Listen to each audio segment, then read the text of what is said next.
वो इन गांवों में एक विस्लिंग सिस्टम होता है सर।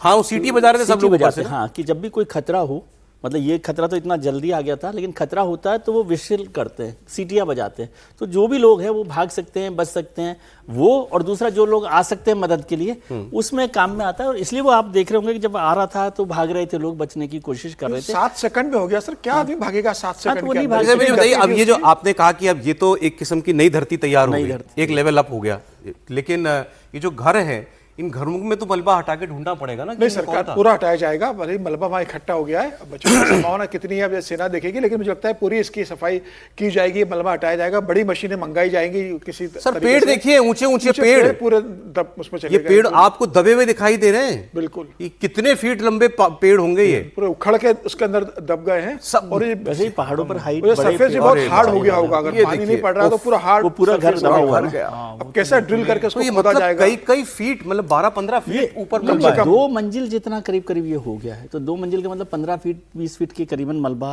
वहां पर आया है। मैं कह रहा हूं ना, मलबा आर्मी को हटाना आपको वहां से थैंक यू निकाल करना के। चाहिए कि आर्मी ने जितना जल्दी आकर वहां पर रेस्क्यू किया है, बहुत बड़ा काम वहां पर, जो भी बचा सके वो उन्होंने बचाया है। और फिर ये है ना, आप उसको खोदेंगे भी, सब कुछ करेंगे, तो वहां पर कितने लोग जिंदा बच रहे हैं, क्या बच रहा है वहां पर, क्या एयर, इसमें क्या होता है, एक और काम होता है, एयर पॉकेट्स बन जाती हैं। हम लोगों को बहुत निराश नहीं होना चाहिए। जैसे ये पूरा मलबा आ रहा है, तो ये जब रुक रहा होता है तो उसमें एयर पॉकेट्स बन जाती है। तो मान लीजिए आप नीचे फंस भी गए हैं तो जिंदा रह सकते सांस हैं, लेने का जिंदा रह जरिया तो सकते है। हैं। और जो एसडीआरएफ की टीम है, उनके पास जो इक्विपमेंट्स होते हैं उसमें वो पहचानते हैं लाइफ लोकेटर कहते लाइफ हैं। लोकेटर, हाँ, लाइफ लोकेटर, तो लाइफ लोकेटर से उसको निकाल सकते हैं। लेकिन जितना जल्दी रेस्क्यू होता है उतना ज्यादा फायदा वहां पर हो सकता है। जी, लेकिन बहुत बड़ी त्रासदी है ये उत्तरकाशी की, और अभी तो पूरे पैमाने पर, क्योंकि सड़कें बह गई हैं, तो इसलिए जिस इंटेंसिटी से काम हो सकता था उसमें कुछ असर तो जरूर पड़ रहा होगा।